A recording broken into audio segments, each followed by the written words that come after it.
আসসালামু আলাইকুম। আজকে রাত থেকে শুরু হবে তারাবি নামাজ। তো আমরা সবাই নামাজ আদায় করব ৫ ওয়াক্ত, যেহেতু রমজান মাস শুরু হয়েছে।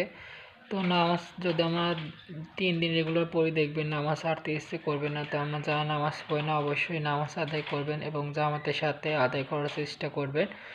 আর সবাই চেষ্টা করো ফেসবুক, ইউটিউব কম চালাতে, কারণ এই সকলের মাঝে সকল প্রকার অশ্লীলতা আমাদের সামনে চলে আসে, হয়তো আমাদের রোজাটা কাজা হয়ে যেতে পারে। তো অবশ্যই আমরা এইগুলো খুবই সাবধান থাকবো এই সকল বিষয় থেকে, যেহেতু রমজান মাস।